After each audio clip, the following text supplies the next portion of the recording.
청주 실종 여성 살해 사건과 관련해 경찰이 초동 대응이 부실했고 피의자 신상 공개 여부를 검토하고 있다고 밝혔습니다. 충북교육청이 폐교로 방치되고 있는 학교 건물을 학생과 주민을 위한 교육문화시설로 재단장하기로 했습니다.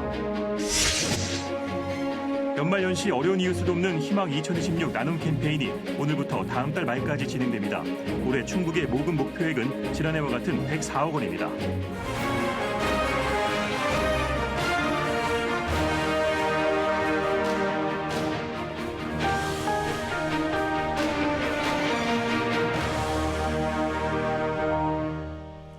시청자 여러분 안녕하십니까? 9시 충북 뉴스입니다. 청주의 50대 남성이 전에 사귀던 여성을 살해한 사건과 관련해 경찰의 초동 대응이 부실했다는 비판이 거센데요. 경찰이 범죄 가능성에 대한 판단이 늦었다고 인정했습니다. 피해자에 대한 신상 공개 여부도 검토하고 있습니다. 그 밖에 추가로 드러난 범죄 행적까지 이자현 기자가 보도합니다. 피의자 김모 씨는 지난 10월 14일 피해 여성의 집 앞에서 기다리다가 여성의 차에 올라탔습니다. 피해자가 다른 남자를 만난다면서 싸우다가 흉기로 살해한 뒤 다음 날 자신의 거래처 폐수처리조에 시신을 유기했습니다. 피해 여성의 가족이 실종 신고한 건 10월 16일, 이미 살해된 지 이틀 뒤였습니다. 경찰은 초기엔 이 사건을 단순 가출로 분류했습니다. 하지만 피해자의 카드 사용 기록 등 생활 반응이 나오지 않자 신고 2주 뒤에야 본격적인 수사에 착수했습니다. 가족들과 면담에서 피의자 김 씨에 대한 얘기를 들었지만 신고 3주가 지나서야 김 씨를 참고인 신분으로 불러 조사했습니다. 실종 신고 약 한 달이 지나 김 씨를 유력한 용의자로 보고 입건했지만 신병은 확보하지 않았습니다. 그 사이 김 씨는 치밀하게 범행을 은폐했습니다. 청주와 음성의 거래처에 여성의 차를 숨기고 번호판도 바꿨습니다. 수사망이 좁혀오자 충주호에 여성의 차를 버린 뒤 미리 준비한 자전거를 타고 현장을 빠져나왔습니다. 뒤늦게 김 씨가 거래처에 차를 은닉한 사실을 알아챈 경찰은 실종 43일 만에 김 씨를 긴급 체포했습니다. 실종 신고를 접수하고 나서 그 실종 신고가 범죄와의 관련성이 있는지를 검토하는 단계가 좀 미흡하지 않았나 생각이 들어요.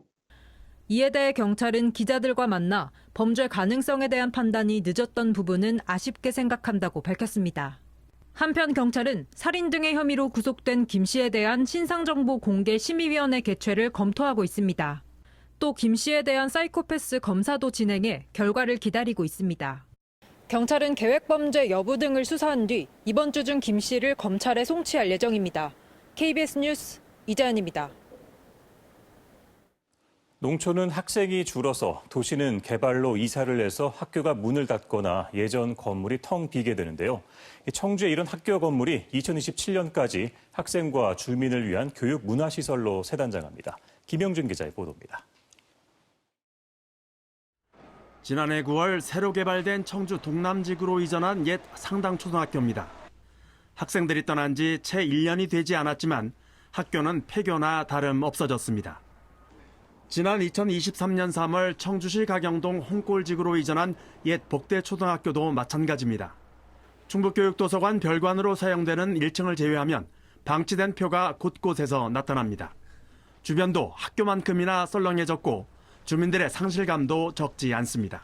아이들을 좀 보면은 좋고 그런데 아이들을 못 보니까 또 요즘에 아이들도 좀 많이들 이렇게 출산을 안 하고 줄다 보니까 좀 썰렁한 기분이 많이 있어요. 그래서 학교가 이렇게 집 나간 집 같아가지고 많이 지저분하고.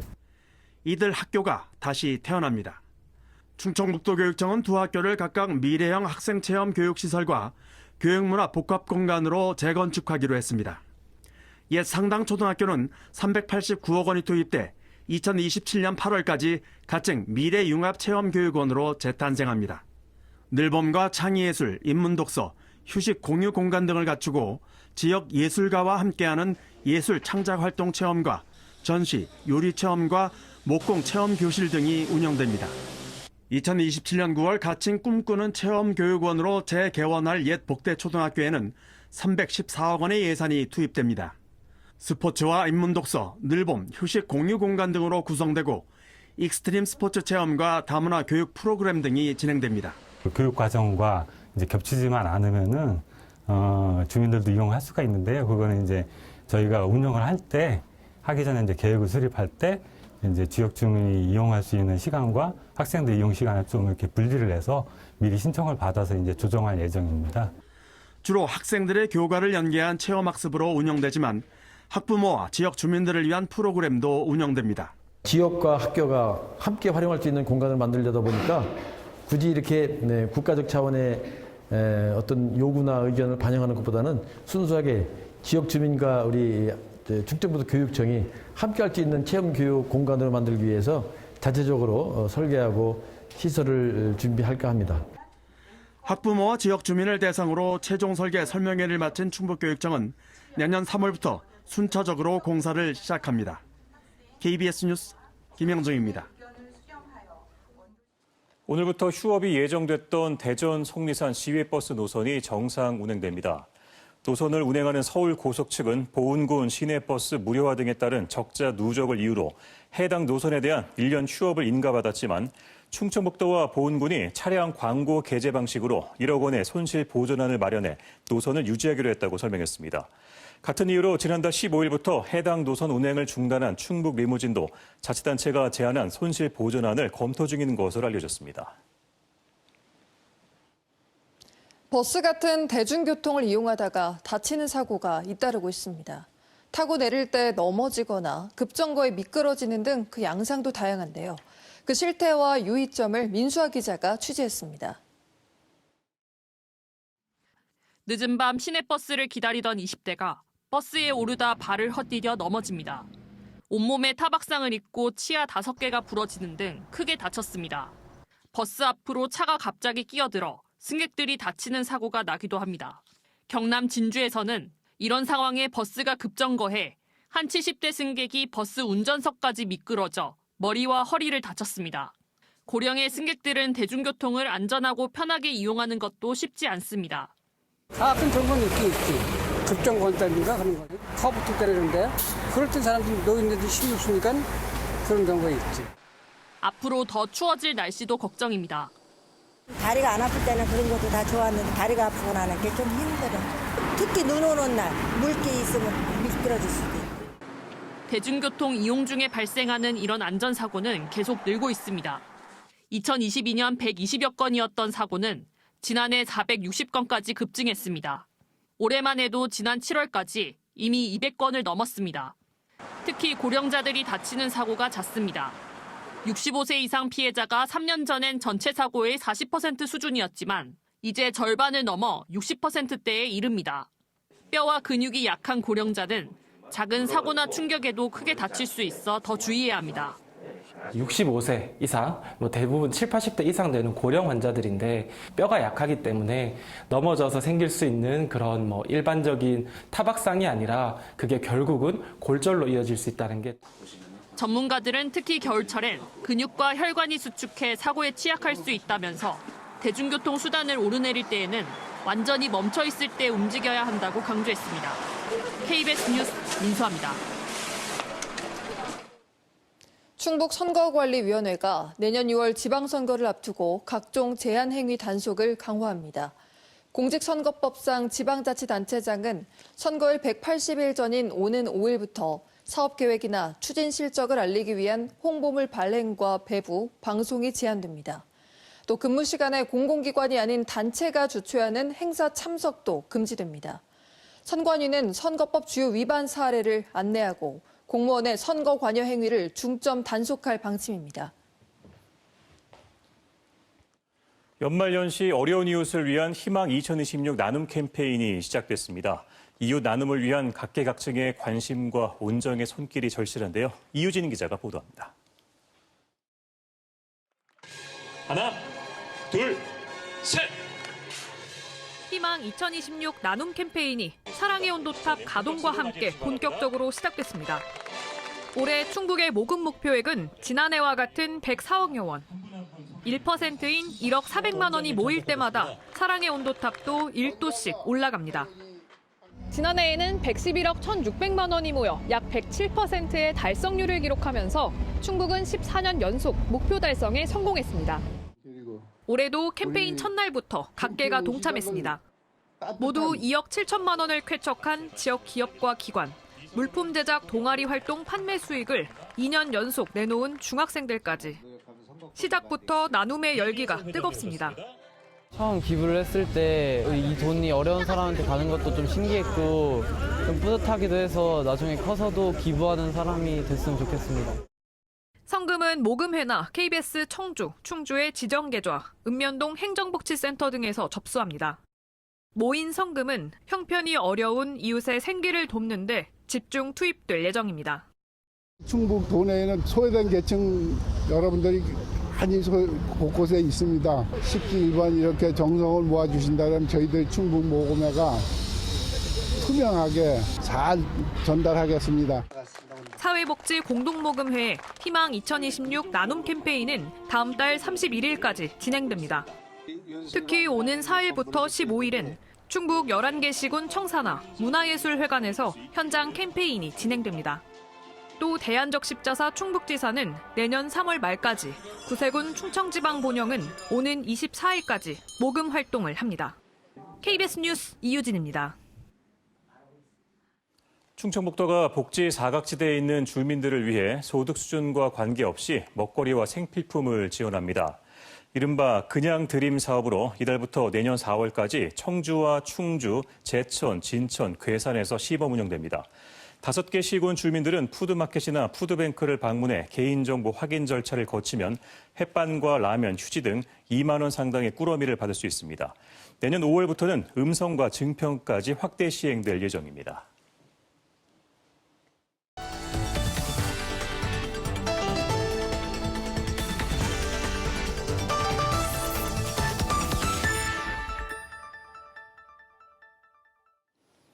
친일 재산을 국가로 적극 환수하는 방안을 논의하는 토론회가 오늘 국회에서 열렸습니다. 음성군은 대소면의 인구가 읍승격 기준을 충족했다고 밝혔습니다. 지역별 주요 소식 송국회 기자가 전해드립니다. 친일 재산 환수를 위한 정부 자치단체 간 협력 방안과 관련 법 개정 등을 논의하는 토론회가 오늘 국회에서 열렸습니다. 이 자리에서 진천군은 지난 8월부터 지금까지 친일 재산 토지 유필지를 추가로 확인한 데 대한 성과를 발표했습니다. 또 2006년부터 4년 동안 한시적으로 활동했던 정부의 친일 재산 조사 운영위원회 운영 재개와 관련 법 개정 필요성도 논의됐습니다. 정부와 자치단체가 협력해 친일 재산을 찾아 환수하는 방안과 청주 솔광중 학생의 관련 역사 교육 모델 발표도 이어졌습니다. 친일 행위자와 후손이 법이 사각지대에 숨을 수 없는 촌추만 친일재산 국가기숙법의 재개정을 통해 완전한 친일 청산이라는 국민적 염원을 달성할 수 있을 것입니다. 음성군은 대소면의 내국인 인구가 읍승격 기준인 2만 명을 넘어섰다고 밝혔습니다. 지난 7월 말 19,000명까지 는 데 이어 넉 달 만입니다. 음성군은 성본 산업단지 공동주택 입주 등으로 대소면 인구가 크게 늘었다고 분석했습니다. 음성군은 앞으로 군의회와 충청북도 행정안전부의 검토 승인을 거쳐 관련 조례 제정까지 차질 없이 진행되면 내년 상반기 읍승격이 가능할 것으로 내다봤습니다. 충주 수안보 온천 조격 체험장이 지난해에 이어 이번 겨울에도 휴장 없이 운영됩니다. 충주시는 예전엔 겨울에 동파 우려로 체험장을 운영하지 않았지만 바람막이를 설치하는 등 시설을 보강해 연중 운영한다고 설명했습니다. 다만 시설 점검을 위해 내년 2월까지 매주 월요일과 화요일은 쉬고 운영 시간도 정오부터 오후 5시로 단축합니다. KBS 뉴스 송국혜입니다.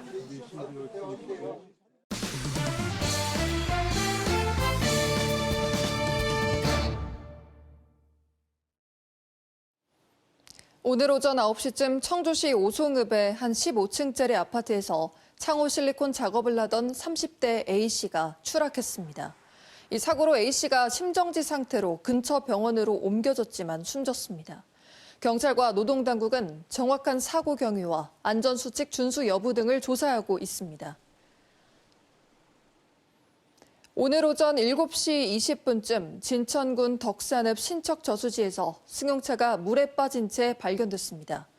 진천경찰서는 관련 신고를 받고 출동했을 당시 차체 절반가량이 물에 잠겨 있었고 뒷좌석 일부에 불이 났던 흔적이 있다고 밝혔습니다. 경찰은 주변 CCTV 탐문 등을 통해 차 소유주인 40대 남성의 행방을 파악하고 있습니다. 오늘 새벽 2시 9분쯤 청주시 우암동 청원구청 지하 1층 전기실에서 불이 나 배터리 장비 등을 태운 뒤 30여 분 만에 꺼졌습니다. 인명피해는 없었습니다. 경찰과 소방당국은 정확한 화재 원인을 조사하고 있습니다. 에어버스의 A320 계열 여객기 대규모 리콜 사태와 관련해서 청주공항 거점항공사인 에어로케이는 운항에 차질이 없다고 밝혔습니다. 현재 에어로케이가 보유한 항공기 9대 모두 A320 기종인 가운데 에어로케이 측은 이번 사태와 관련해서 세대의 소프트웨어 업데이트가 필요해 지난달 29일 조치 완료했다고 설명했습니다. 지난 10월 30일 미국 항공사 제트블루 A320 여객기 급강하 조사 과정에서 문제가 발견돼 에어버스는 해당 기종 운항사의 소프트웨어 업데이트와 하드웨어 교체 등을 명령했습니다.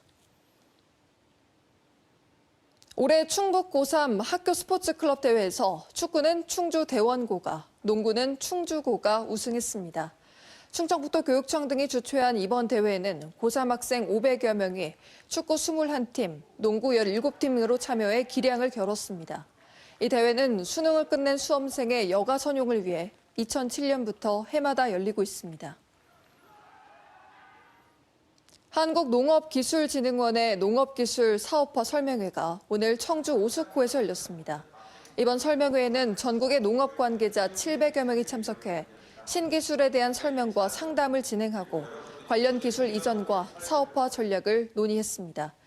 또 유망 농업기술의 실용화 방안과 농산업체의 사업화 성공 사례도 공유했습니다. 9시 충북 뉴스 마칩니다. 시청해주신 여러분 고맙습니다.